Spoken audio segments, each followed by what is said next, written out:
Donc oui, Saint-Émilion, le nom est largement connu et au final, c'est un colloque en 2008 qui a abouti au constat qu'il était temps de se remettre à la tâche et puis de revenir à étudier plus en détail cette belle ville. Ça a donné lieu à un programme collectif de recherche dont Frédéric Boutoul, que vous venez d'entendre, en était le directeur et j'ai eu le plaisir d'y participer pour ma part à partir de début 2012 et en l'occurrence pour la partie d'inventaire des maisons médiévales. Nous étions à deux archéologues sur le terrain, ma collègue Agnès Marin et moi-même, et donc nous avons mené ce travail de fond de 2011 à 2013 pour la partie d'inventaire. Donc on a visité presque les 400 parcelles cadastrales qui forment la ville actuelle. Et puis ensuite, il y a eu plusieurs opérations archéologiques, là j'y reviendrai dans le cadre de cette conférence, et donc une publication, à savoir le Cahier du patrimoine, qui est sorti en 2016, que j'ai eu le plaisir de coécrire donc avec Agnès et également avec Frédéric Boutoul et Pierre Garrigou-Branchant, donc que j'avais déjà cité. Et bien dans les prochains mois, j'espère bien pouvoir vous annoncer la parution d'un prochain livre que j'ai écrit cette fois-ci à destination du grand public, ou du moins d'un public plus large, sur Saint-Émilion au Moyen-Âge. C'est un petit peu les grandes lignes de cet ouvrage que vous retrouverez dans la conférence de ce soir. Et cette conférence, je l'ai dit, va traiter avant tout de l'évolution urbaine de Saint-Émilion. Et il faut citer là l'analyse pionnière qu'avait fait Ézéchiel Jeancouret à l'occasion du colloque de 2008, justement, où il s'était penché sur les formes parcellaires remarquables, donc l'approche de la ville au travers des cadastres anciens. Donc nous verrons au fil de la conférence qu'un certain nombre de ces hypothèses ont pu être vérifiées sur le terrain, effectivement, d'autres un petit peu nuancées, et puis certaines aujourd'hui sont infirmées du fait des différentes approches qui ont été permises par ce programme collectif de recherche. Alors, pour commencer, on va démarrer avec les origines, si mon PowerPoint veut bien avancer. Voilà. Donc, j'ai organisé ma conférence sur avant, pendant et après l'enceinte. On verra tout à l'heure le rôle majeur qu'a joué cette enceinte. Avant l'enceinte, les origines de la ville, Frédéric l'a longuement brossé la semaine dernière, le portrait assez opaque de cette ville pour laquelle il reste encore de très nombreux mystères. On manque énormément de textes pour les origines. Et avant d'y revenir, je vous présente tout de suite sur la droite. Vous devez voir donc ce plan de Saint-Émilion tel que vous le connaissez aujourd'hui. Cette ville qui s'organise en deux parties bien distinctes, à savoir ce qu'on appelle la ville haute, la partie sur le plateau, qui vient enserrer la ville basse que vous voyez ici, qui correspond au vallon ou à la combe, qui a donné son nom à ce lieu aux origines, qui était donc Ascumbas avant de s'appeler Saint-Émilion. Et c'est à la jonction de ces deux espaces, dans la roche, qu'est né Saint-Émilion. Alors, on a les origines mythiques de l'arrivée de cet ermite breton au 8e siècle.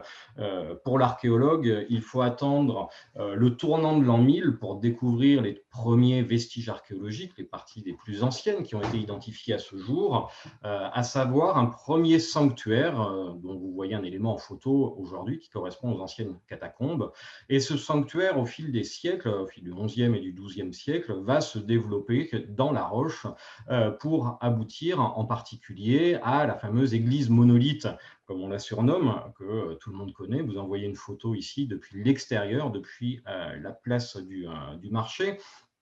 Cette église, alors généralement on la situe aux alentours de 1100, enfin 11e, début 12e, à voir, il y a encore là aussi un certain nombre de flous, mais je laisse mes camarades des prochaines conférences revenir plus en détail sur cet édifice passionnant.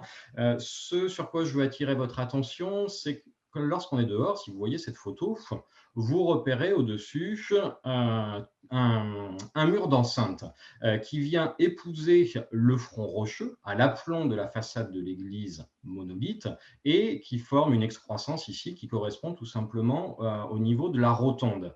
Et on voit donc ici qu'on a eu une fortification. Vous avez des contreforts plats, vous avez même des meurtrières. Et même si ça a été très rénové depuis le 19e siècle, on voit aux pierres ici, si on regarde sur ce dessin de Drouin, que vous connaissez pour la plupart, au milieu du 19e siècle, donc avant les restaurations, on voit bien qu'on avait effectivement bien une configuration de murs d'enceinte. On a donc ici le témoignage d'une fortification qui existait au cœur de la ville, a priori contemporaine du sanctuaire souterrain. Il semble que cette fortification en contrôlait les accès, sachant que, si on revient sur la photo précédente, les fenêtres gothiques de la fin du Moyen-Âge ou le portail du XIIIe siècle n'existaient pas au moment où est construite cette muraille et au moment où l'on creuse l'église monolithe. On ne connaît pas les accès primitifs à cette église monolithe. Mais on voit donc ici un premier noyau de développement.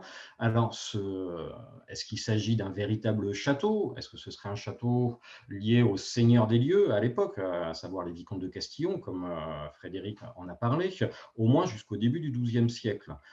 Ce qui m'embête, entre guillemets, c'est que le mode de construction de ce mur est identique à ce que l'on va voir tout à l'heure sur le mur d'enceinte de Saint-Émilion, les maisons romanes.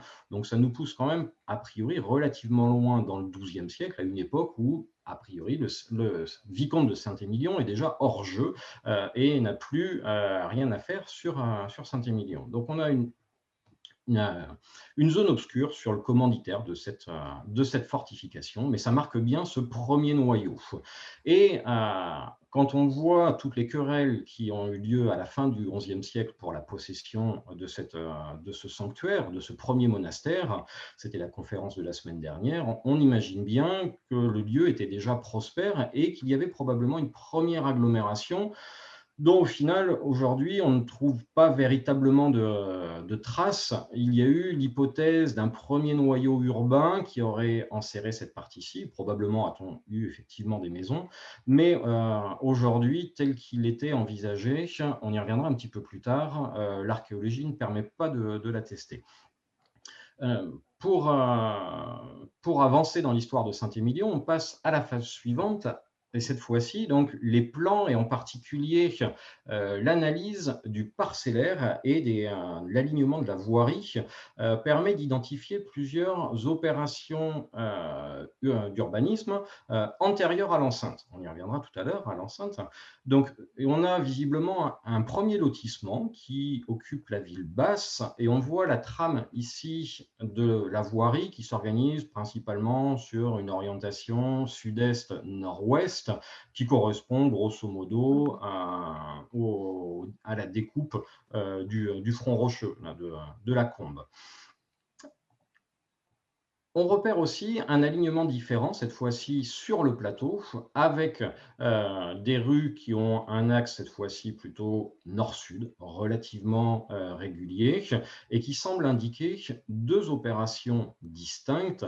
Et ce qui est intéressant, en particulier pour la deuxième opération de lotissement, c'est que ces alignements parcellaires et de voirie, on les retrouve également à l'extérieur de l'emprise de la ville que l'on connaît aujourd'hui, ce qui semble indiquer que la ville était initialement plus vaste, ou du moins, il faut être prudent, que le projet de lotissement était plus étendu que ce que retiendra l'enceinte par la suite. Là, faute de texte, encore une fois, on est bien embêté pour savoir quel est le commanditaire de cette ou de ces opérations. En ville basse, est-ce que ça remonte à l'époque des vicomtes de Castillon, c'est-à-dire au début du XIIe siècle, ou est-ce que c'est déjà l'archevêque de Bordeaux, comme on l'a vu la semaine dernière, qui a pris les choses en main? C'est certain pour le développement de la collégiale au milieu du XIIe siècle. Là, c'est l'emprise des archevêques de Bordeaux. Le lotissement de la ville haute, est-ce l'archevêque? Est-ce le chapitre de la collégiale? ou une entité différente, probablement les bourgeois de Saint-Émilion déjà qui ont pu lancer cette opération d'envergure. Mais encore une fois, les textes sont actuellement muets sur ces questions-là. Avant de passer à l'étape suivante, on a une autre zone à mentionner. Ça se trouve au sud de la ville, hors champ là, de mon plan. C'est le quartier de la Madeleine, au niveau de l'actuel château aux Zones et de la chapelle de la Madeleine. Eh bien, dès le XIe siècle, on a un quartier qui va se développer autour de l'église Sainte-Marie. Je trouvais vraiment juste en limite ici. Sur cette église, vous en avez peut-être entendu parler, c'est Natacha Sauvêtre qui mène des fouilles actuellement sur ce superbe site, qui s'accompagnait d'un vaste cimetière rupestre, on retrouve des tombes jusque à l'entrée sud de la ville, donc un cimetière qui devait couvrir un très vaste secteur. Ce quartier de la Madeleine pourrait, lui, être en lien avec une famille seigneuriale, la famille des Lescours, qui est une branche cadette des vicomtes de Castillon, et qui avait, on le verra plus tard, leur maison forte juste à côté de la chapelle de la Madeleine. Donc on a bien deux sites religieux différents ici dans ce quartier. L'église Sainte-Marie, qui était une église paroissiale, qui a aujourd'hui disparu, et c'est l'église qui est fouillée par Natacha, et juste à côté, la modeste chapelle de la Madeleine qui existe toujours, on en verra une photo tout à l'heure, et qui, elle, remonte aux dernières années du XIIe siècle, et c'est elle qui a donné son nom à ce quartier, que l'on connaît parfois aussi sous le nom du faubourg de la Villeneuve. On y reviendra tout à l'heure. Alors, on va maintenant attaquer un gros morceau de l'histoire de Saint-Émilion, puisque c'est la partie la plus visible aujourd'hui, à savoir le chantier de l'enceinte. Mais comme les lotissements de la génération précédente, là, les lotissements, on peut les situer dans le courant du XIIe siècle, sans être plus précis, l'enceinte, on a également un manque de texte et elle n'est pour ainsi dire pas documentée ou presque. On ne sait pas exactement à quand est-ce qu'elle remonte, ni qui en est le commanditaire, une fois de plus.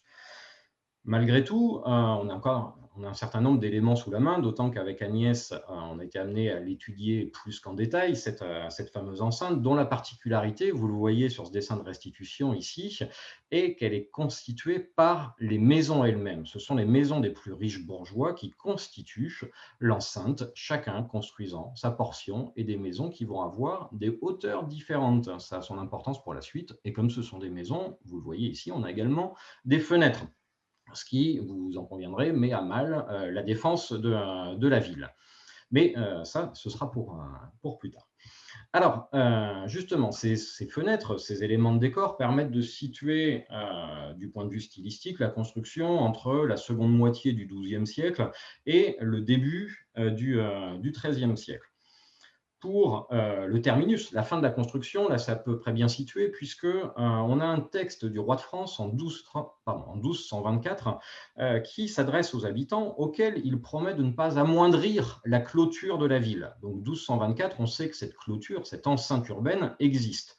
De la même façon, à l'est de la ville, on a un texte du cartulaire de l'abbaye de la Sauve-Majeure en 1220 qui parle de maisons qui appartenaient à l'abbaye de part et d'autre du mur à côté de la porte Brunet.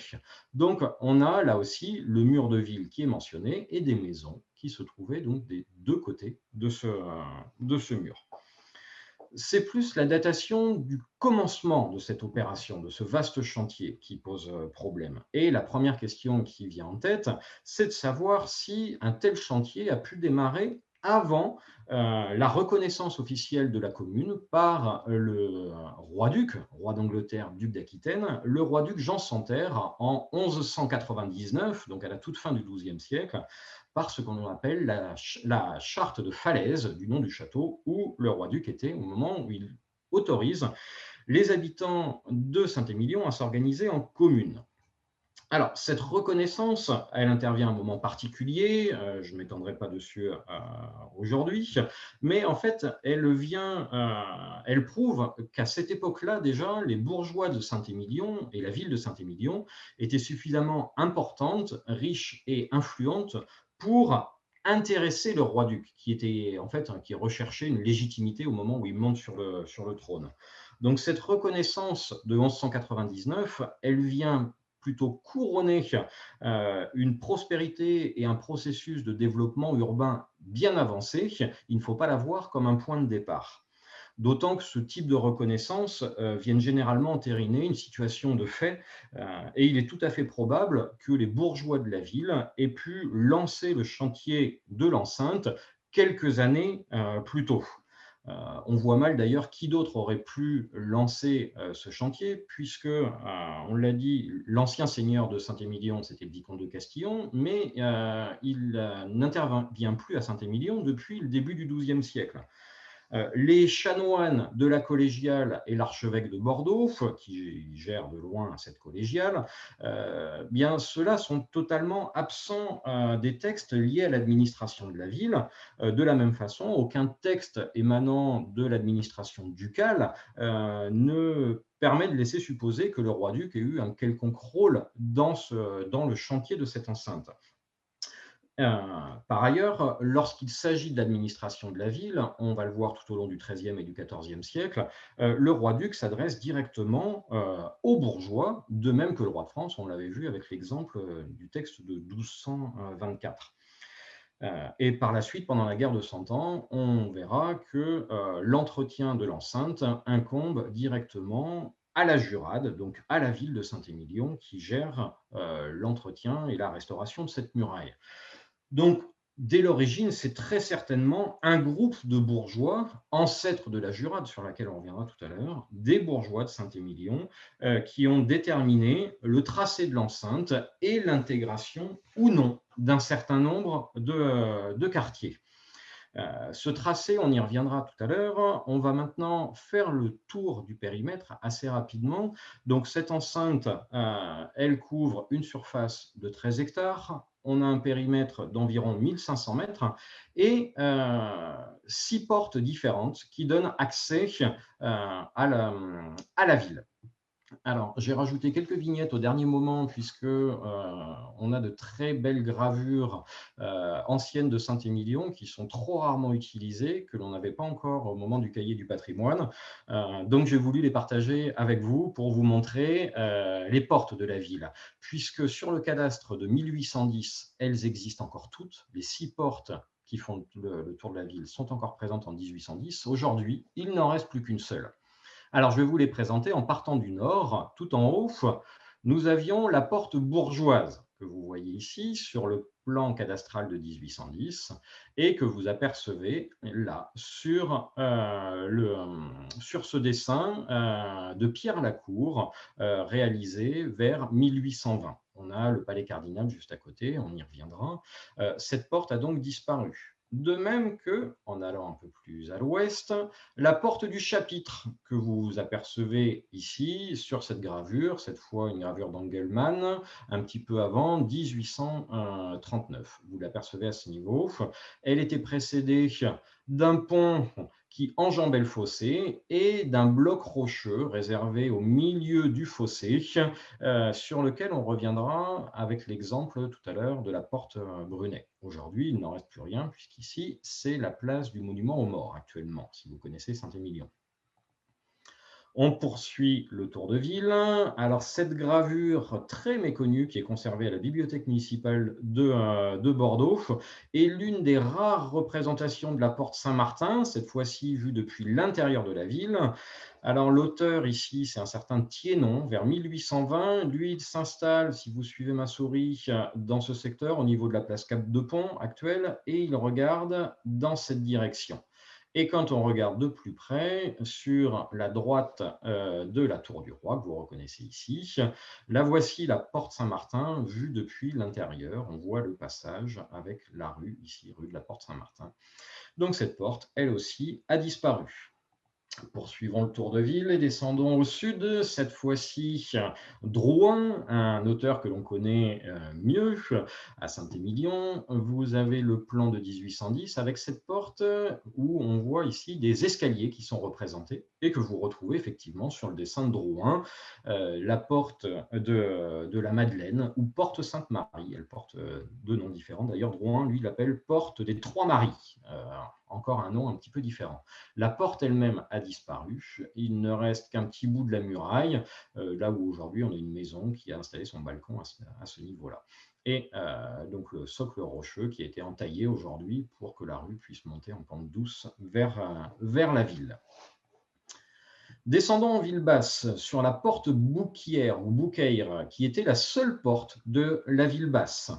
Sur cet autre dessin, lui aussi peu connu, réalisé par Gustave Gallard avant 1841, on a une vue de la ville depuis, ici on est au niveau du plateau de la Madeleine, quasiment devant l'entrée du château aux Zones, et en y regardant de plus près, alors ce n'est pas une représentation très détaillée ni probablement très réaliste, mais on l'aperçoit ici, cette porte Bouquière.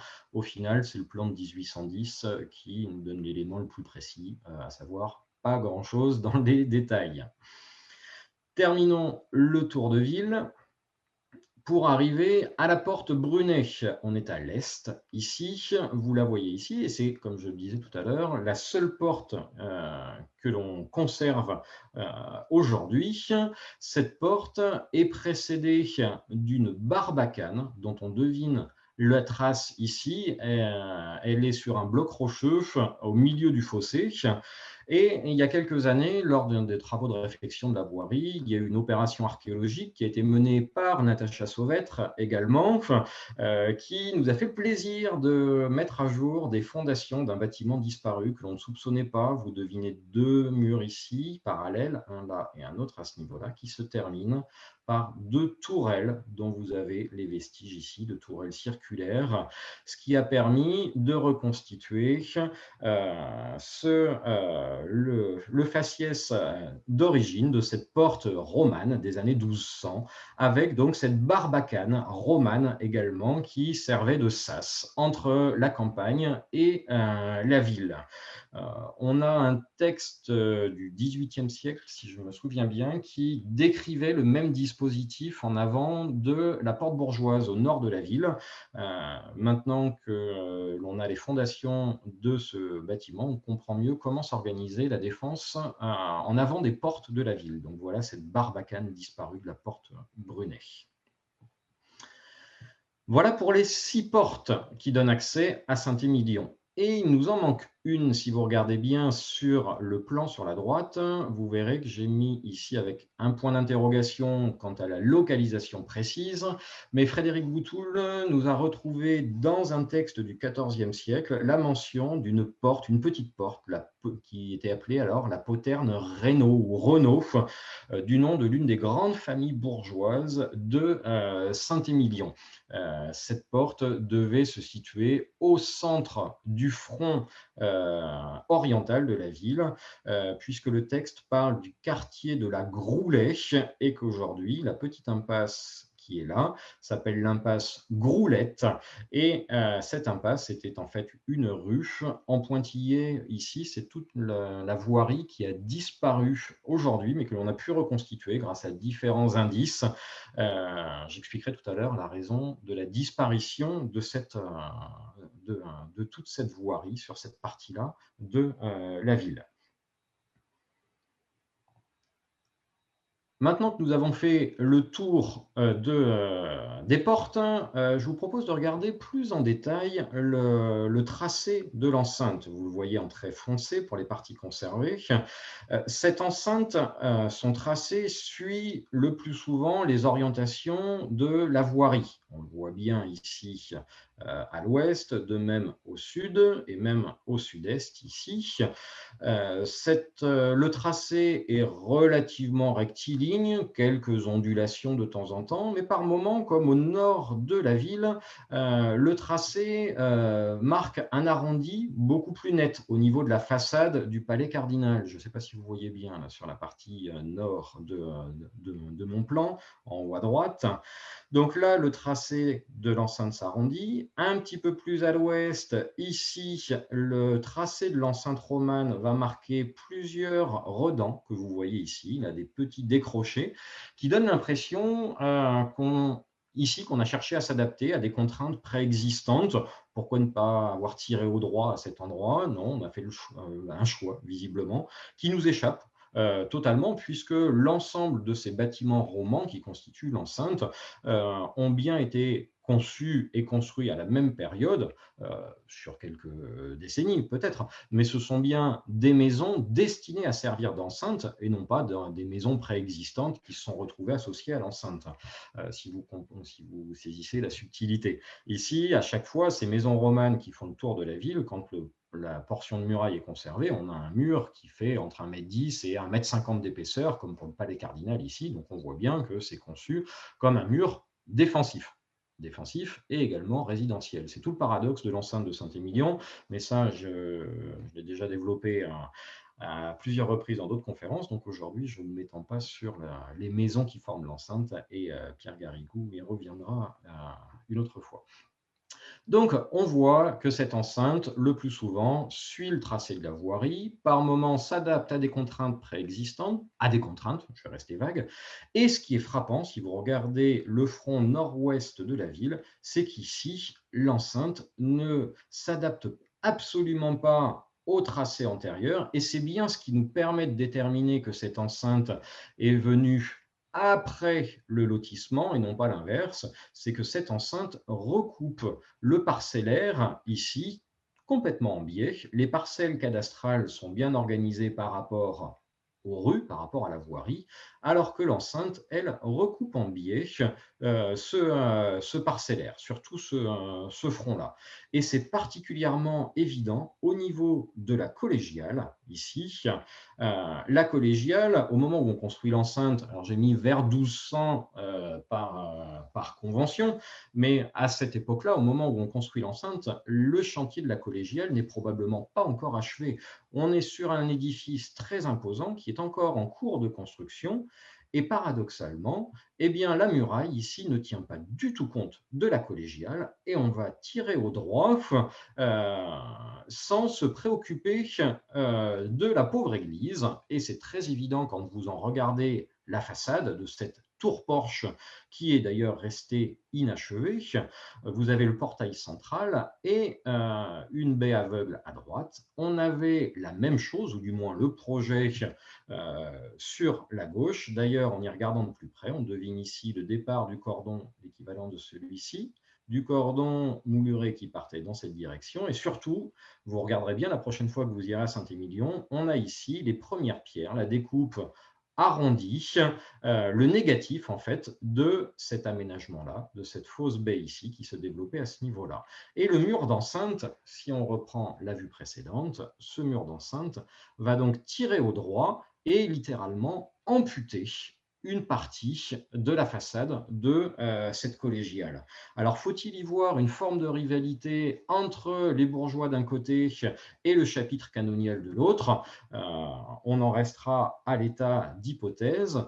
De même que cette enceinte, il faut également le noter, au sud, elle exclut totalement un quartier pourtant tout aussi ancien que la ville, je l'évoquais tout à l'heure, c'est le quartier de la Madeleine, qui non seulement est laissé à l'extérieur, mais en plus, le tracé de l'enceinte ici vient recouper son cimetière, puisque aux abords de la porte de la Madeleine, on voit creuser dans le rocher, à l'intérieur de la ville même, des vestiges de cuves de sarcophages. Donc l'enceinte ici va exclure de fait ce quartier préexistant. Est-ce qu'il faut y voir la même chose qu'à Bordeaux, où les bourgeois de la ville de Bordeaux avaient exclu le quartier Saint-Seurin et les chanoines de Saint-Seurin? Je laisse la question en suspens. Ici, à Saint-Émilion, était-ce cette fois-ci une rivalité entre les bourgeois d'une part et les Lescours, donc les propriétaires de ce quartier de la Madeleine, ce quartier de Villeneuve?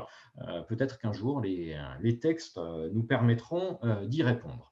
Toujours est-il qu'avec le tracé de cette enceinte, c'est un petit peu la consécration de Saint-Émilion. C'est par cette enceinte que les bourgeois vont faire étalage de leur puissance, de leur richesse et de la réussite de la ville, qui va connaître alors un développement sans précédent. Et on rentre donc au XIIIe siècle, qui est l'âge d'or de Saint-Émilion. Cet âge d'or se matérialise par un bâtiment emblématique qui est construit dans la première moitié du XIIIe siècle. Ce bâtiment, c'est la Tour du Roi. Cette Tour du Roi qui a fait couler beaucoup d'encre et et de débats entre érudits et puis entre historiens.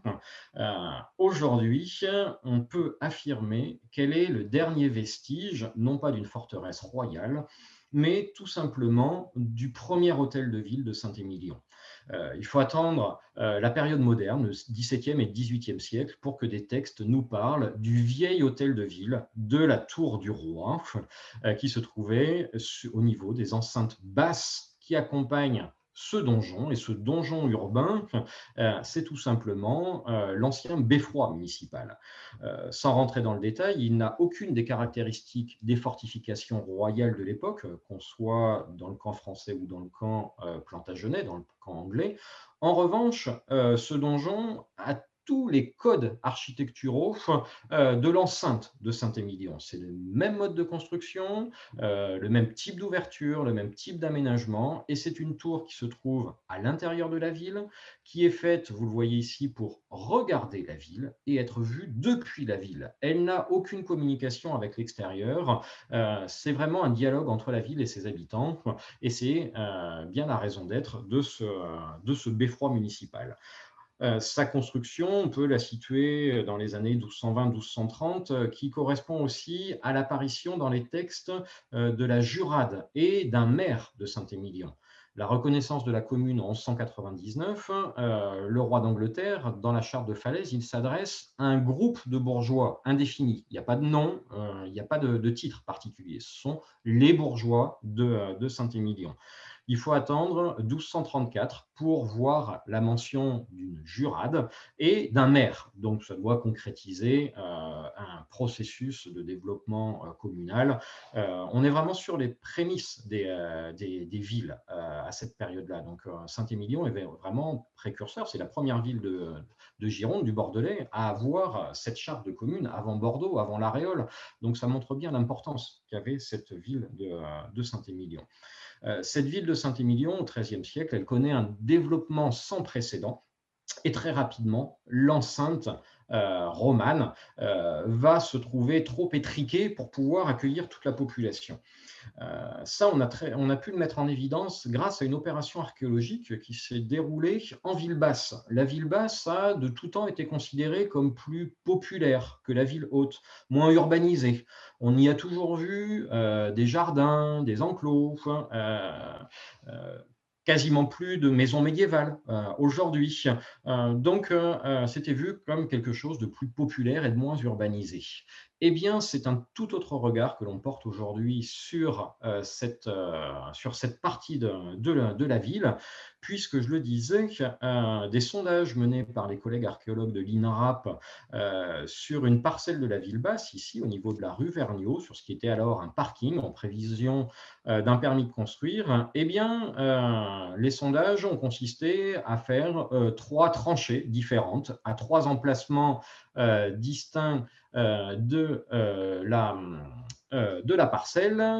Voilà, j'avais oublié de passer à la vignette suivante, veuillez m'excuser. Et vous voyez ici l'emplacement des 3 tranchées, et le hasard a fait qu'à chaque fois que la pelleteuse a ouvert le sol, eh bien, au fond des 3 tranchées, les collègues de l'INRAP ont retrouvé les soubassements de murs romans d'une qualité équivalente à la ville haute.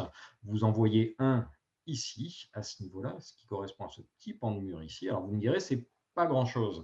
Mais 3 trous, 3 murs de 3 maisons distinctes, là aujourd'hui où on n'a plus que des jardins, ça nous montre qu'au début du XIIIe siècle, eh bien, cette ville basse était probablement tout aussi urbanisée et remplie de maisons accolées les unes aux autres que ne pouvait l'être à la même époque la ville haute et le pourtour de la pente de la Combe.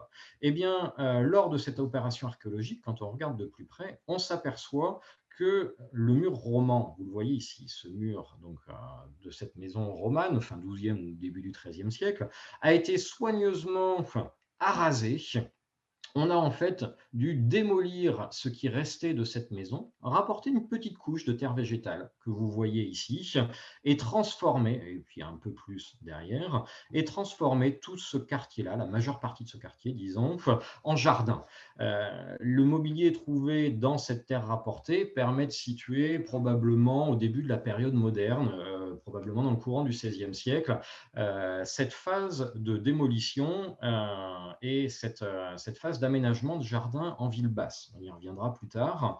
On voit aussi sur cette photo des restes de pavements dont des résidus ont pu être analysés, et on a des concentrations de débris qui pourraient être associés soit à l'emplacement d'une étable, voire d'abattoir, puisque ici on se trouve juste à l'arrière de ce que l'on appelle la rue Bouquière ou Bouquaire, c'est-à-dire la rue des Bouchers, qui au passage est la plus vieille rue, du moins le nom le plus ancien connu à Saint-Émilion. C'est un nom que l'on trouve dans les textes dès 1220.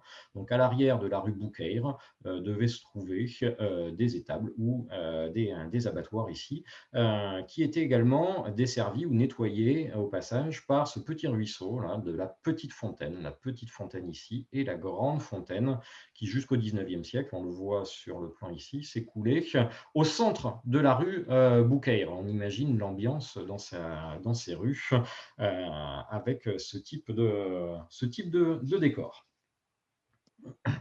Alors, comme la ville donc est pleine durant la première moitié du XIIIe siècle, eh bien, on va s'étendre vers l'extérieur.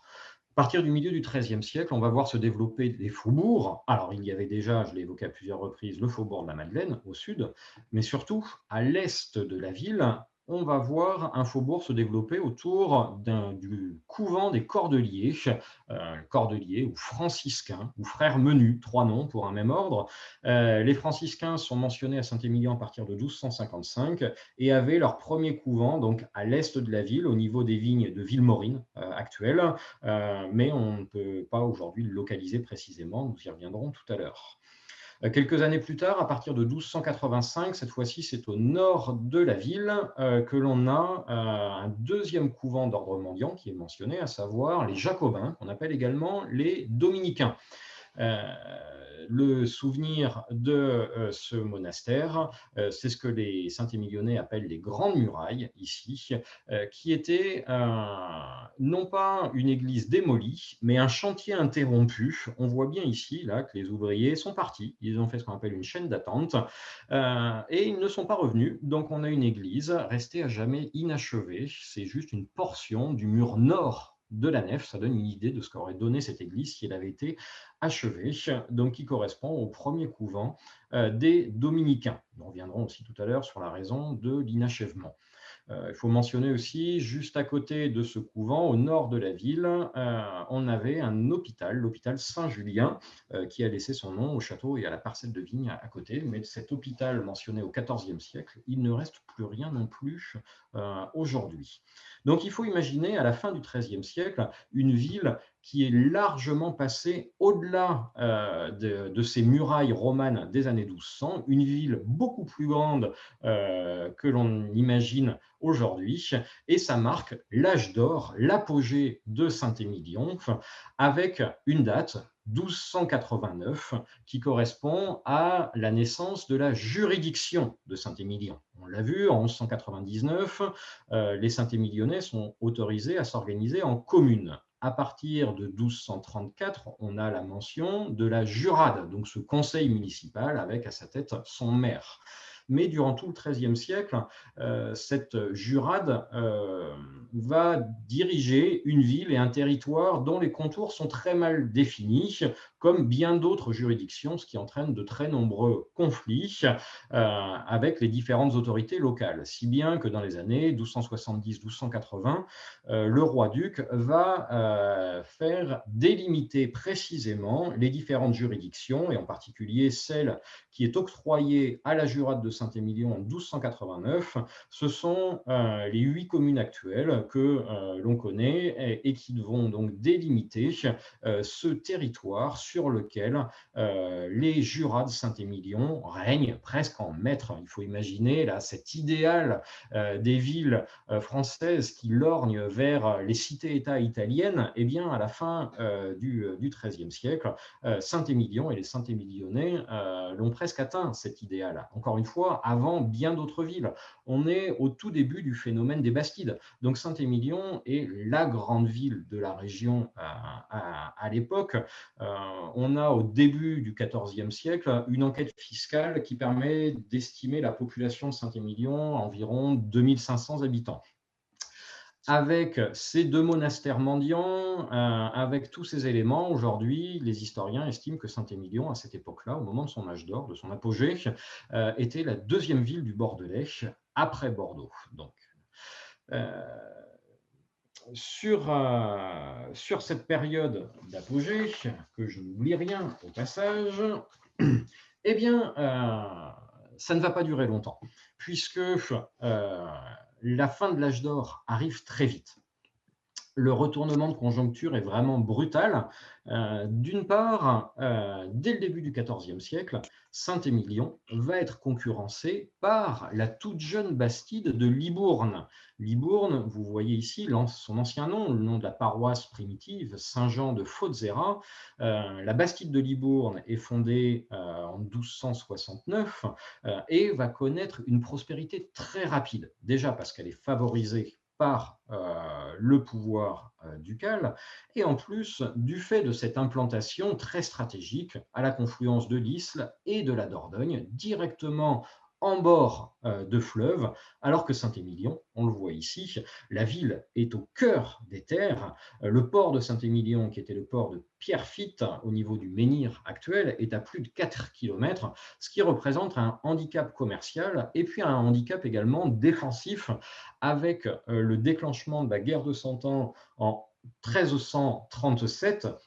Eh bien, là, nos Saint-Émilionnais vont se retrouver loin de leur ligne d'approvisionnement, ne peuvent pas utiliser la défense naturelle qu'offre le fleuve, alors que Libourne va vraiment en bénéficier. Tout au long du XIVe siècle, Libourne va s'enfermer dans une puissante muraille. Il n'y a qu'à voir cette énorme porte, la porte du port ici, là, qui donne sur l'Isle, juste au niveau de la confluence, une fortification très imposante, très impressionnante, une vraie fortification. Vous comprendrez pourquoi j'insiste sur ce terme très, très bientôt.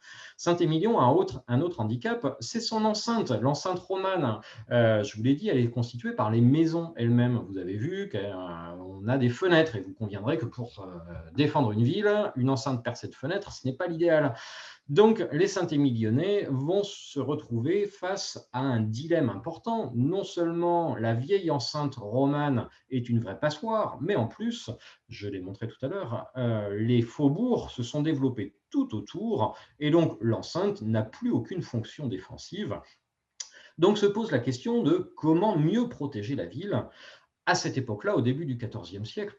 Là où toutes les autres villes du Bordelais vont construire de nouvelles murailles pour protéger leurs faubourgs, on peut penser à ce qui se passe à Bordeaux, à Saint-Macaire, à La Réole, par exemple, eh bien, à Saint-Émilion, visiblement, la ville n'a plus les moyens d'investir dans une muraille. Et dès le déclenchement de la guerre de Cent Ans, en 1137, les bourgeois de Saint-Émilion prennent une décision radicale, puisqu'à défaut de pouvoir défendre leur faubourg, ils vont tout bonnement organiser leur démolition. Et en l'espace de 2 ans, visiblement, entre 1338 et 1340, eh bien, c'est près d'un siècle de développement urbain qui va être littéralement gommé. Tout le quartier où se trouvait jusqu'alors le couvent des Cordeliers, si vous suivez sur ma souris ici, donc à l'est de la ville, est rasé, tout comme le quartier où se trouvait le couvent des Dominicains. Vous apercevez ici le vestige dont je parlais l'autre fois, à savoir les Grandes Murailles, les restes de cette église des Dominicains qui était alors en construction. Et également au sud de la ville, le quartier de la Madeleine, dont il ne reste plus aujourd'hui, vous voyez en photo ici, que la modeste chapelle que vous apercevez là. Par contre, l'église Sainte-Marie, dont j'avais parlé l'autre fois, qui était l'église paroissiale, qui se trouvait à cet emplacement-là et qui est actuellement en cours de fouille, eh bien celle-ci a complètement disparu, probablement à cette même période. C'est du moins l'une des hypothèses. Donc, la démolition de ces quartiers va avoir un impact sur la ville elle-même, sur la ville ancienne, à savoir qu'une partie des habitants qui se trouvaient hors les murs de la ville vont se replier à l'intérieur. Et on va avoir, durant une période assez courte, visiblement une certaine densification du bâti, puisque tout le monde va devoir se replier à l'intérieur des murailles. Alors, une fois qu'on a fait table rase de ce qui pouvait gêner la défense de la ville, vous l'aurez compris, la démolition des quartiers extramuros, l'idée c'était d'éviter qu'un éventuel assaillant puisse approcher à couvert des murailles. Et ces murailles, donc c'est cette fameuse enceinte des années 1200, cette enceinte romane, on va la renforcer. Mais là aussi, les moyens dont dispose la ville sont visiblement très limités, puisque, comme vous allez le voir, il n'y a pas la moindre tour, une véritable tour bien conçue pour défendre cette ville. Non, visiblement, ici, on fait avec des moyens limités, comme on peut voir ici sur le front ouest. Vous voyez sur cette photo, ici, la collégiale se trouve juste sur la gauche, si vous reconnaissez. Donc, on a ici l'enceinte romane, les vestiges de plusieurs maisons romanes accolées les unes aux autres, avec des contreforts qui les séparaient. Et bien, au niveau du chemin de ronde, on voit ici qu'on a une reconstruction juste de la partie supérieure. On aménage un chemin de ronde sur mâchicoulis pour améliorer quelque peu la défense, mais vous conviendrez que c'est assez modeste. Autre réaménagement, alors ça c'est ce que l'on repère aux abords des principales portes de la ville. On voit ici sur cette gravure de Léo Drouin, on est au nord, vous voyez sur le plan, au niveau de ce qu'était la porte bourgeoise que j'avais présentée la semaine dernière. Vous la voyez sur ce dessin de Drouin. Eh bien, vous avez ici le palais cardinal qui correspond donc à cette enceinte romane des années 1200. Eh bien, la portion de muraille entre le palais cardinal et la porte bourgeoise est reconstruite au XIVe siècle. Ça correspond au mur que vous voyez ici. Et là, on fait tout de suite la différence entre ce qui est un mur conçu pour la défense. Ici, il n'y a aucune fenêtre, un mur épais, percé uniquement, vous le voyez ici, d'étroites archères. Ici, c'est un mur bien conçu pour protéger les abords de la ville. Et ça met d'autant plus en évidence le peu de défense qu'il y a sur la partie romane. On voit tout de suite le contraste entre les deux ici. Si on poursuit notre tour de ville, ici on se trouve non loin du palais cardinal, au niveau de l'angle nord-est, vous le voyez là. Et bien ici, vous avez une maison romane, toujours des années 1200, et sur l'angle de la ville, quelques consoles de mâchicoulis vont permettre d'aménager ici une plateforme. Donc on n'a pas les sous pour construire une puissante tour dans l'angle de la ville. On se contente donc d'une modeste plateforme, et ce type d'aménagement, avec quelques variantes, on va le retrouver un petit peu partout autour de la ville, et en particulier aux abords des portes. Vous le voyez ici, là c'est ce qui est entouré en orange. On renforce la défense des abords des portes. C'est le cas également à l'est. Et finalement, ce qui est le plus développé du point de vue défensif à Saint-Émilion, c'est, vous le voyez en photo ici, ce que l'on appelle la tour du guetteur, qui, en guise de tour, est bien modeste. On a surépaissi l'enceinte préexistante en construisant donc cet aménagement sur 2 étages avec une archère en partie basse, une petite salle de tir en partie haute. Alors, comme le bâtiment a connu quelques réaménagements et que l'enceinte médiévale a disparu de part et d'autre, j'ai fait intervenir un dessinateur qui propose un certain nombre de restitutions aquarellées à partir des croquis que je lui ai faits. Et voilà donc la restitution que je vous propose de ce que devait être cette tour du guetteur, avec donc voilà, cette meurtrière percée en partie basse et cette salle de tir ici, que vous voyez avec 2 petites meurtrières. L'intérêt de cet aménagement ici, c'est qu'on est à la jonction entre la ville haute, que vous voyez ici, et la pente qui descend vers la ville basse. Et cette tour du guetteur fait office de relais entre 2 niveaux d'enceinte, celui de la ville haute ici qui devait arriver directement au sommet de cette tour du guetteur.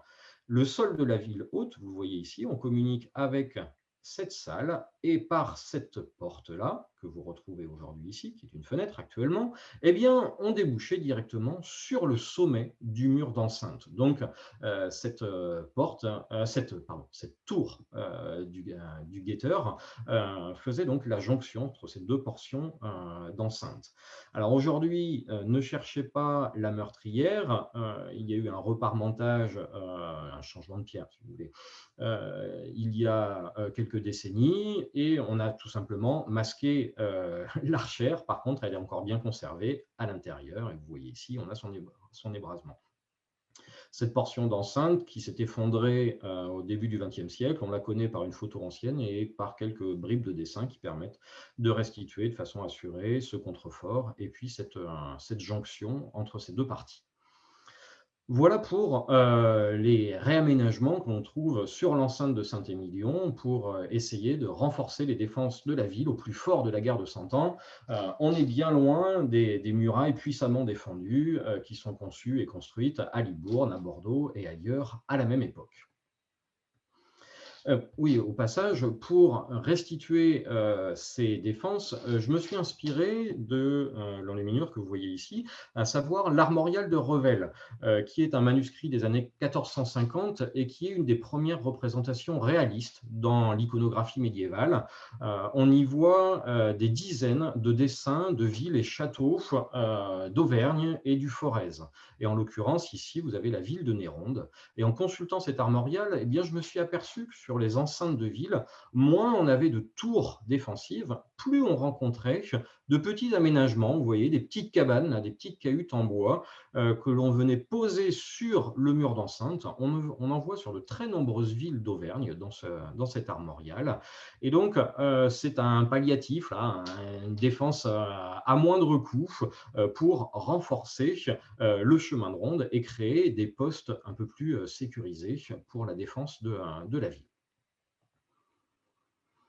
Et pendant ce temps-là, alors que on cherche à améliorer les défenses de la ville, eh bien certains bourgeois, comme on le voit sur cette photo d'une maison romane, eh bien certains bourgeois n'hésitent pas à mettre la façade de leur maison à la mode. On voit ici que lui n'a pas hésité à percer une grande fenêtre gothique, alors que dans le même temps, on essaye d'améliorer tant bien que mal les défenses de la ville. Et pourtant ici, on est bien sur le mur d'enceinte, le chemin de ronde se trouvait à ce niveau-là. On a même ici des trous d'ancrage d'une galerie de hourds qui renforçait la défense des parties hautes. Et dans le même temps, on le voit ici, on ajoure par une grande fenêtre. C'est ce que l'on retrouve également à ce niveau-là, de l'autre côté de l'enceinte. Donc on voit que malgré la guerre de Cent Ans, les préoccupations défensives à Saint-Émilion sont somme toute relativement limitées. Alors, là, on en vient à la période la plus sombre de la ville, à savoir le XVe siècle, puisqu'après une brève densification du bâti et de la population en ville, dès le milieu du XIVe siècle, en fait, la grande peste noire qui sévit de 1347 à 1349 sur l'ensemble de l'Europe, une pandémie qui est beaucoup plus douloureuse en termes de dégâts humains que ce que l'on peut connaître actuellement, puisque la peste noire, on estime qu'elle a fait disparaître entre le tiers et la moitié de la population européenne en l'espace de 2 ans. On imagine qu'à Saint-Émilion, l'impact a été le même et malheureusement, eh bien, faute d'habitants, la ville se vide littéralement. Les textes du XVe siècle parlent très régulièrement de désert, non pas d'une ville désertique, mais d'une ville désertée. Beaucoup de maisons sont à l'abandon, des quartiers entiers doivent être abandonnés, et ce, dès la fin du XIVe siècle, puisqu'on va voir un phénomène très évident du déclin de Saint-Émilion, à savoir dans les années 1380, les ordres mendiants, vous vous souvenez de ces couvents hors les murs qui avaient été démolis dans les années 1330-1340, eh bien, nos moines s'étaient réfugiés on ne sait où à l'intérieur des murailles, et en 1380, ils obtiennent l'autorisation officielle de reconstruire leur couvent, cette fois-ci, à l'intérieur de la ville. La conséquence, c'est qu'ils vont faire disparaître des quartiers entiers de Saint-Émilion, à savoir au sud, enfin on est à l'est de la ville ici, mais sur cet îlot, eh bien au sud de cet îlot vont s'installer les Cordeliers. Vous voyez cette église ici, et en y regardant de plus près, eh bien, la façade de l'église et du couvent va intégrer, on le voit ici, des vestiges de portes, d'ouvertures de boutiques. Eh bien, ce sont les restes de maisons de la fin du XIIIe siècle qui se trouvaient là avant et qui vont se trouver intégrées au couvent. On a même des caves dont on en voit les soupiraux ici, là, qui sont conservées aujourd'hui sous les vestiges du couvent. Un peu plus au nord, c'est la même chose avec les Jacobins ou Dominicains, je répète, c'est le même ordre. On voit ici la façade de l'église avec, ici et là, les vestiges bien, de la maison qui existait avant, à savoir une porte d'entrée et ici une ouverture de boutique, alors qu'on est bien dans le volume de cette grande église des Jacobins, appelée aujourd'hui salle des Dominicains. Donc, on a un quartier entier qui disparaît et c'est la raison aussi de la disparition de toute une partie de la voirie. Souvenez-vous, la semaine dernière, je l'avais représenté en pointillé. Eh bien, on a de nombreux indices qui nous permettent d'en restituer le tracé de ces rues disparues, littéralement écrasées par les deux couvents d'ordre mendiant ici. Alors, on va passer là rapidement sur cette triste période de la guerre de Cent Ans. La ville, au lendemain de la guerre de Cent Ans, va connaître un lent redressement relativement tardif, puisqu'il faut attendre les années 1470 pour retrouver les premiers indices d'une reconstruction et les prémices du redressement de Saint-Émilion. La ville, entre-temps, s'est vidée puisque dans ces années 1470, on a une nouvelle enquête qui est réalisée par le pouvoir royal, une enquête fiscale, qui permet d'estimer la population entre 900 et 1100, 1200 habitants. Souvenez-vous, on est bien loin de l'estimation à 2500 habitants que l'on avait par une première enquête fiscale au tout début du XIVe siècle. Donc là, c'est une ville qui s'est littéralement vidée de sa population que l'on va voir à la fin du XVe siècle. Alors, les chantiers de construction que l'on peut mentionner en ville, alors les couvents mendiants qui continuent à s'étendre à cette époque, et puis surtout, on a la mention dans les premières archives de la Jurade de la construction d'un nouvel hôtel de ville que vous voyez ici. Pour celles et ceux qui connaissent, on est sous la halle à côté de la place du marché. Vers 1470-1471, ce nouvel hôtel de ville se trouve donc en plein centre ici et va cohabiter avec le vieil hôtel de ville, rappelez-vous ce que j'avais indiqué, à savoir la Tour du Roi, qui ne perd sa fonction d'hôtel de ville que dans les années 1720. Tous les bâtiments, excepté la Tour du Roi elle-même, vont être démolis au milieu du XVIIIe siècle pour agrandir l'hôtel de ville de la place du marché, et c'est à ce moment-là que l'on va construire le bâtiment dont vous voyez le départ ici, avec la halle en dessous et sa façade en 1765. Mais là, c'est un autre sujet. Donc cet hôtel de ville, que construit-on aussi à cette époque-là? Ce très beau bâtiment, cette très belle maison bourgeoise, on est au début du XVIe siècle, comme l'atteste à l'intérieur de ce bâtiment les poutres qui sont conservées, que l'on a pu dater grâce à la dendrochronologie, qui a permis de déterminer que les bois qui ont servi à ces poutres ont été abattus pour les derniers en 1507. Donc, ce qui correspond à la mise en œuvre des bois très peu de temps après. C'est cohérent avec cette très belle maison qui, au passage, s'est vue rajouter à la même période d'ailleurs, une tour d'escalier que vous voyez ici. Et cette tour d'escalier va s'implanter sur les ruines d'une ancienne maison romane qui se trouvait à côté. Autre chantier emblématique de cette période à Saint-Émilion, vous connaissez peut-être, c'est celui qu'on appelle le logis Mallet. On est à l'ouest de la ville. Vous en voyez le pignon ici, à la guise de France, c'est-à-dire ce pignon très aigu, avec la charpente que vous avez en photo ici, qui elle aussi a pu être datée par dendrochronologie, et les bois proviennent de 2 campagnes d'abattage en 1519-1520. Vous voyez que c'est très précis ici, et ça permet donc de situer ce chantier. C'est également à cette même période qu'appartient le dernier chantier d'agrandissement de la collégiale, à savoir l'agrandissement de son chœur que vous voyez ici, qui peut être daté de 1522. C'est le millésime que l'on trouve sur ces verrières que vous apercevez ici. C'est également cette même date que l'on trouve sur l'une des cloches. Donc 1522, ça marque la fin de la phase de reconstruction. Alors, sur l'avant-dernière étape de cette conférence, je voudrais illustrer un petit peu tout ce que je vous ai dit avec un cas d'étude, à savoir une opération archéologique que j'ai menée donc, avec ma collègue Agnès Marin en 2016, début 2017, sur ce bâtiment de la ville basse. Ici, vous voyez qu'on se trouve rue de la Grande Fontaine, juste en face justement de la fameuse Grande Fontaine, qui est en fait un lavoir ici. Et ce bâtiment nous intéressait à plus d'un titre. On a une façade ici avec les vestiges d'une fenêtre à meneaux des années 1500, mais on l'avait repéré lors de la phase d'inventaire, et on avait repéré également que le sol était en terre battue et pouvait laisser présager de découvertes intéressantes. Ce bâtiment était d'autant plus important qu'il se trouvait, vous le voyez ici sur cette vignette, sur un tracé dans le parcellaire, ce qu'on appelle un tracé remarquable, qui avait été un temps identifié comme le potentiel vestige, le négatif, d'une enceinte ou d'un fossé qui aurait délimité un premier noyau urbain, ici, autour de l'église souterraine en ville basse.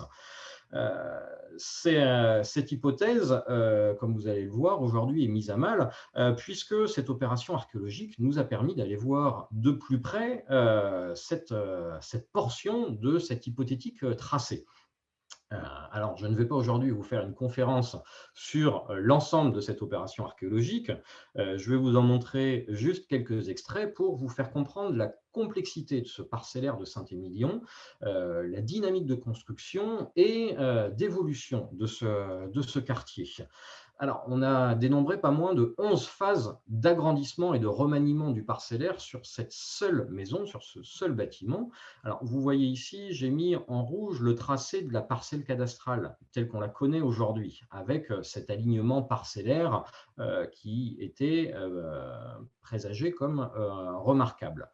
Eh bien, malgré ce tracé, alors vous voyez qu'avec Agnès, on a fait quelques petits trous dans le sol de ce bâtiment qui était à l'abandon, et on a pu mettre au jour ce que vous voyez ici, les fondations d'un mur qui est aujourd'hui l'un des plus anciens murs connus à Saint-Émilion, à savoir un mur ici qui se prolongeait sur la parcelle voisine, donc au-delà du bâtiment actuel, et ce mur appartenait à une maison, donc que vous retrouvez en coupe ici, dont vous avez le mur de fond dont je parle, et qui devait s'étendre jusqu'à la rue de la Grande Fontaine. Alors, on n'a aucun élément de datation, si ce n'est que ce mur est plus ancien que celui que vous voyez ici, avec ces pierres de taille de grand appareil, caractéristiques des maisons romanes de Saint-Émilion du XIIe et du début du XIIIe siècle, celle dont j'ai longuement parlé précédément. Donc, on sait seulement que ce mur est plus ancien. Donc, est-ce qu'on est première moitié du XIIe, peut-être XIe siècle? Ici, on manque d'éléments précis. Toujours est-il que lors de la grande phase de développement urbain du XIIe siècle, eh bien, on est en ville basse et on a une belle maison romane qui vient se construire adossée à ce mur-là. Vous en retrouvez l'élévation ici. et le plan de ce côté.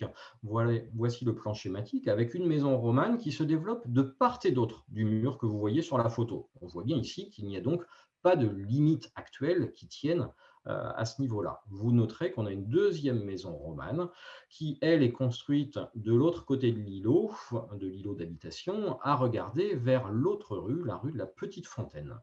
En regardant sur la coupe schématique, on voit bien ici les deux bâtiments et entre les deux bâtiments, un espace non bâti. Et c'est là que ça devient intéressant.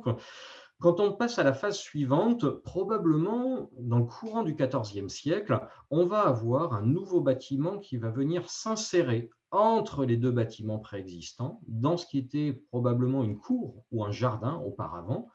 Vous trouvez ce nouveau bâtiment à cet emplacement-là. Alors, c'est peut-être un petit peu petit comme vignette, je m'en excuse par avance. Vous voyez peut-être ici les pointillés qui correspondent à des niveaux de plancher. Et là, si je vous montre une photo, ou plutôt ici en deux photos, parce qu'il était trop grand, le mur que vous voyez ici en coupe, eh bien, on s'aperçoit que dans cet espace, on va venir loger un bâtiment avec des hauteurs sous plafond extrêmement faibles. Là, on voit un bâtiment roman avec une grande hauteur sous plafond, on doit être de l'ordre de 3 mètres, 3 mètres 50. Ici, on est à peine à 2 mètres pour ce qui est le premier étage de cette unité 5, ce qui permet de déterminer, regardez sur cette photo-là, vous apercevez ici les vestiges d'une première porte, ici, et juste au-dessus, si vous regardez bien, une deuxième porte posée immédiatement sur la précédente. Ce qui veut dire qu'ici, on avait un étage d'à peine 2 mètres sous plafond. En gros, il fallait baisser la tête sous les poutres. Et ça, c'est très atypique pour Saint-Émilion et d'ailleurs comme pour beaucoup d'autres villes de l'époque où on a plutôt tendance à avoir des grandes hauteurs sous plafond. C'est plutôt un indice qui tendrait vers un habitat d'une qualité assez médiocre et vers une densité. On a essayé de faire rentrer un maximum de monde dans cette ville de Saint-Émilion. Ça pourrait être, rappelez-vous, au moment où on a détruit les faubourgs et il faut loger les Saint-Émilionnais dans cette enceinte trop étriquée. Comme je l'ai dit, ça ne va pas durer longtemps avec la peste noire. Et quand cette maison s'agrandit, eh bien, on va revenir à des hauteurs sous plafond plus conformes aux habitudes de l'époque. Et j'en passe très rapidement aux dernières étapes d'évolution de ce bâtiment. L'enveloppe de la maison, que je vous ai montré en photo tout à l'heure et que vous retrouvez ici, eh bien, on voit en fait qu'elle apparaît au moment de la 6e phase, vers 1500. Et donc, ce qui constitue la limite parcellaire actuelle et les murs extérieurs actuels correspond en fait à cette phase de reconstruction du tout début du XVIe siècle, donc après la guerre de Cent Ans.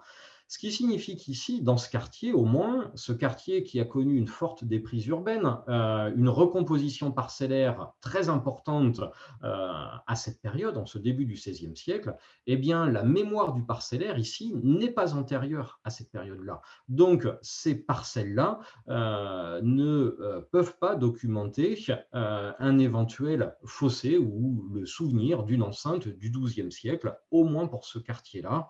On voit qu'ici, ça n'est pas possible. Donc, au travers de ce bâtiment de la ville basse, on voit l'extraordinaire dynamique et densité du bâti. Et un autre point qu'on avait relevé, regardez avec les pointillés ici qui correspondent au niveau du sol actuel de la rue et de la maison.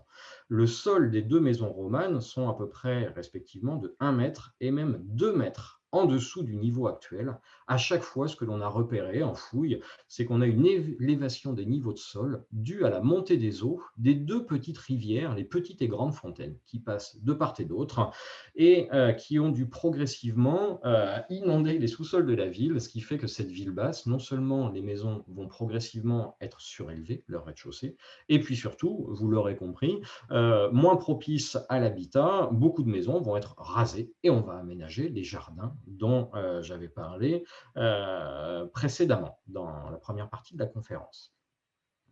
Alors, cette ville, malgré tout, a connu un certain regain dans son économie, visiblement. On le voit au travers des constructions, durant le XVIe siècle. Mais malheureusement pour elle, les guerres de religion vont mettre un terme définitif à ces velléités de retour à la prospérité, puisque durant ces guerres, pas moins de 4 armées, successivement huguenotes et catholiques également vont occuper Saint-Émilion, mettre la ville à sac, piller les maisons, brûler une partie des archives, démolir une partie des sanctuaires, si bien que Saint-Émilion ne se relèvera pas au lendemain des guerres de religion. La ville continue à se vider, à tel point qu'au moment de la contre-réforme, dans la première moitié du XVIe siècle, on a un nouveau couvent qui va s'installer en ville, le couvent des Ursulines, qui est un couvent féminin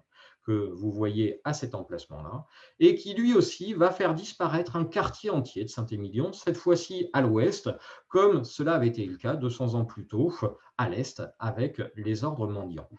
Les Ursulines, aujourd'hui, il ne reste plus rien à l'intérieur de la ville qu'une grande parcelle de vignes qui a remplacé les bâtiments que l'on connaît par le cadastre ancien, le cadastre de 1810. Vous voyez le plan de masse ici du couvent. Et puis, ce qui est probablement le plus vieux dessin connu de Saint-Émilion, qui est attribué à Pierre Lacour et reproduit ici par Émilien Pigano. C'est un dessin qui est dans les collections de la Société archéologique de Bordeaux.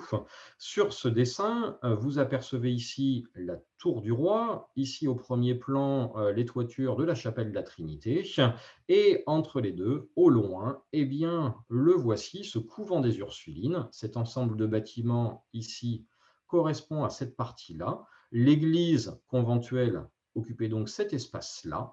On la retrouve ici avec son clocher. On avait un bâtiment en retour ici qui vient là. Un autre bâtiment imposant ici que vous retrouvez à cet endroit-là sur le dessin, ce qui correspond à l'ancienne école de gendarmerie ici. Et vous retrouvez, je l'avais présenté sur un autre dessin la semaine dernière, la porte Saint-Martin à ce niveau-là.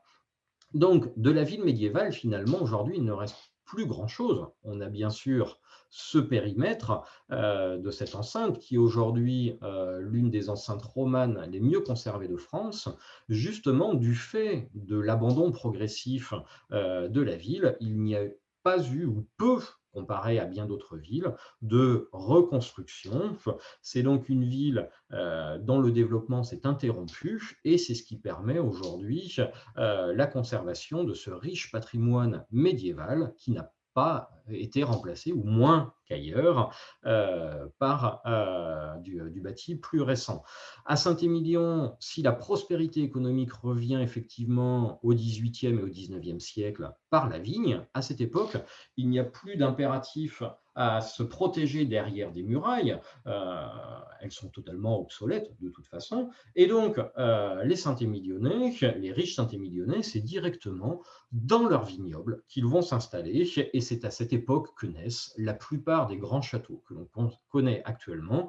Et la ville est à cette époque-là en grande partie délaissée. Et je terminerai ma conférence sur cette photo de la Société archéologique la Société d'histoire et d'archéologie de Saint-Émilion. Je fais un clin d'œil au passage à tous ces sociétaires, et sur cette magnifique photo qui est certainement l'une des plus vieilles de Saint-Émilion. En regardant de près, on est avant 1870, puisque l'on se trouve ici à l'emplacement de l'actuelle rue Gadet, vous savez, cette grande percée haussmannienne, on pourrait dire, qui permet en voiture de monter facilement en ville haute de Saint-Émilion. Eh bien, on s'aperçoit donc qu'avant 1870, toute cette zone de rupture de pente entre la ville haute et la ville basse, eh bien, en zoomant de plus près, on s'aperçoit qu'on a ici des parcelles de vignes sur échalas, où vous devinez les piquets, la de vigne haute, et on a ces fameuses petites escalettes qui permettaient de relier ville haute et ville basse. Aujourd'hui, ces escalettes sont en cul-de-sac. Vous avez les énormes murs de soutènement qui dominent la rue Gadet, qui a fait disparaître au passage la commanderie et une partie de la maison de la Cadène. Voilà pour des bâtiments assez connus de Saint-Émilion, dont j'ai déjà eu l'occasion de vous parler à l'occasion d'autres conférences, et dont vous parlera peut-être mon collègue Pierre Garrigou-Grandchamp dans sa conférence sur les maisons médiévales. Et puis, j'espère avoir l'occasion très prochainement de vous proposer soit d'autres conférences, soit, quand nous ne serons plus trop confinés, de vous proposer des visites de Saint-Émilion millions et d'ailleurs. Je fais un clin d'œil à tous mes collègues guides conférenciers qui vivent une période très compliquée aujourd'hui. Donc, on est pressé de pouvoir retrouver nos groupes et de vous faire découvrir in situ ce riche patrimoine de Saint-Émilion et d'ailleurs. En parlant d'in situ, je terminerai bien sur ce que je vous ai dit durant les 2 épisodes de cette conférence mouvementée. Vous pourrez le retrouver dans le cahier du patrimoine, donc vous voyez la couverture ici, que j'ai eu le plaisir de coécrire donc, en 2016 avec Agnès Marin, Frédéric Boutoul et Pierre Garrigou-Grandchamp, qui est donc la synthèse de cette opération scientifique. Et puis, j'espère bien, dans quelques semaines ou au pire quelques mois, pouvoir vous annoncer la parution de mon nouveau livre sur Saint-Émilion, cette fois-ci destiné au grand public, un public plus large, sur Saint-Émilion au Moyen-Âge. J'essaie de recontextualiser au maximum tous les apports des différentes recherches auxquelles j'ai participé et ce qu'ont fait également les collègues. Vous aurez tout à l'heure la conférence de Pierre sur le sanctuaire souterrain. La semaine prochaine, il me semble que ce sera Juliette Masson sur la collégiale. Alors, j'évoque ces différents bâtiments emblématiques de Saint-Émilion dans ce livre à sortir très prochainement, j'espère. Il a dû être reporté l'année dernière du fait du confinement. Je crains un nouveau report. J'espère pouvoir vous le présenter très rapidement, un livre aux éditions Ozonus dans la collection justement In situ qui est dédiée à la vulgarisation de la recherche scientifique. Donc, je vous remercie beaucoup pour votre attention, d'être revenus aussi nombreux pour ce 2e épisode après cette interruption brutale de la semaine dernière. Donc, à nouveau, merci de suivre ces conférences à distance. C'est un exercice un peu particulier pour les conférenciers. Si vous avez des questions, je vous laisse maintenant la parole et puis surtout, je vais rendre la parole à Pierre, que je remercie de m'avoir prêté un bout de son temps pour pouvoir terminer ma conférence. Donc, merci à toutes et à tous, bonne fin de soirée et à très bientôt. Je suis à votre disposition. Au revoir à tous.